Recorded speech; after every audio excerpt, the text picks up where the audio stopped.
When most people get sick, they grab some blankets, pop on the TV or their favourite YouTube channel and curl up on the sofa or bed in the warmth. But triathletes aren't like most people, no.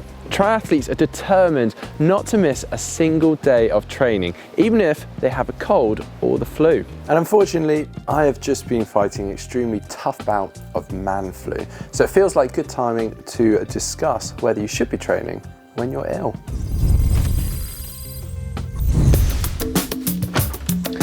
Now then, exercise is fantastic for us. It has a number of benefits, including improving the performance of our immune system. See, with moderate exercise, it's believed that it helps to stimulate the production of a type of white blood cell known as Th1, which essentially helps to kill off and fight any of that nasty bacteria and viruses that you might have in your system. However, as we start to push our training harder and increase that overall stress and fatigue on our bodies, we actually see our immune system take a sharp turn in the opposite direction and therefore making our bodies more susceptible to infection and viruses. I always used to refer to this as if you're teetering on the edge of being in peak fitness and possibly illness. Now, I could talk about this for a very long time about how you should manage your training stress levels, your fatigue levels, to really make sure that you're not compromising your immune system too much. But there is actually a whole separate video in that altogether, and even then, you could still get ill, as I'm proving right now. But as endurance athletes, we do have a tendency to think we're as tough as nails, and that actually it's more important for us to hit that training session even if we're ill. But this could be a really, really bad idea. We could actually potentially causing us more harm than good. In fact, let me just demonstrate this to you now. Now, jogging up this hill now to help demonstrate to you the difference between my ill self and my normal healthy self. Now, I'm going at a really quite steady pace right now, and my heart rate is around 160 beats per minute, which is really very high compared to usual for this pace. Now, I do know from experience, having had colds and illnesses before, that if I was to push the pace now, well, A, I would really struggle to do it for long, and B, my muscles would really fatigue and I'd really feel it a lot after. So on that note, I'm going to stop there.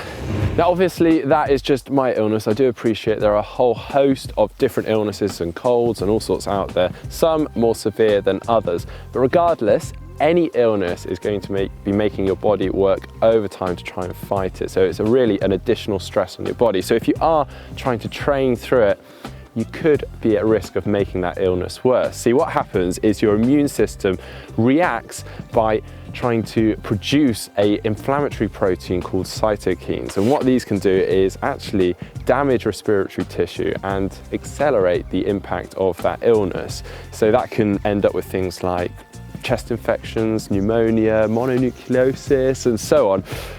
So on that note, we are going to get back indoors and into the warmth.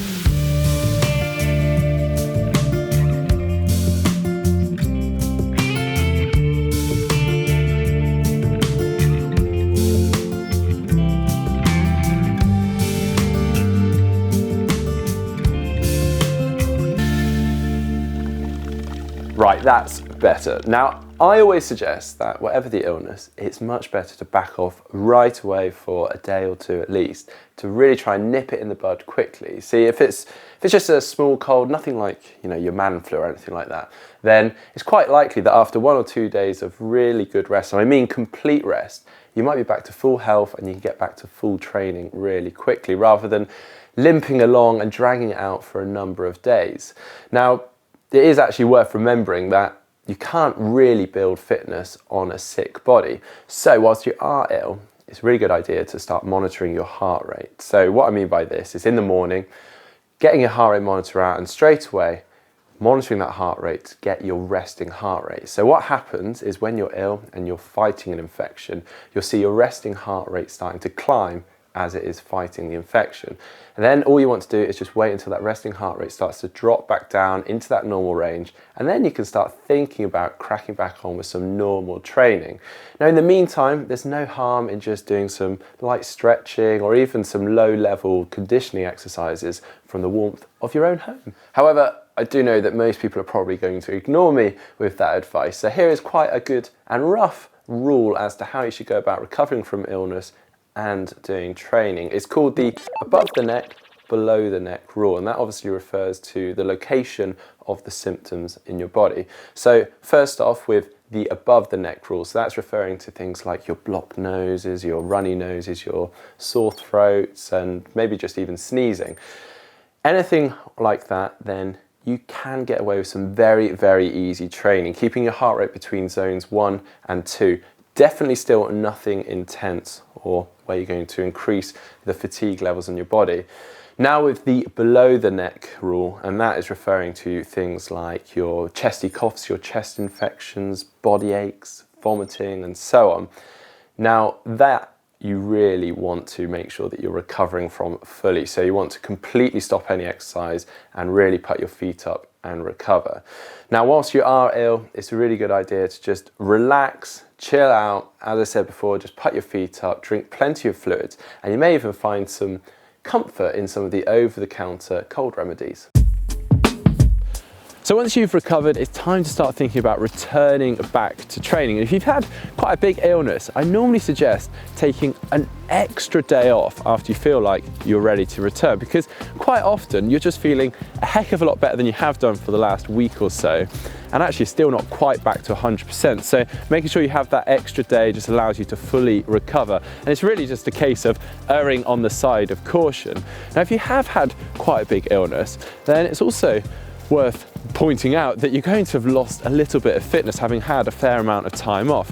So there's no point in jumping back in with your training as you have been pre-illness. You're not going to be quite ready for that. So you want to make sure that you gradually reintroduce your training and build it up really steadily.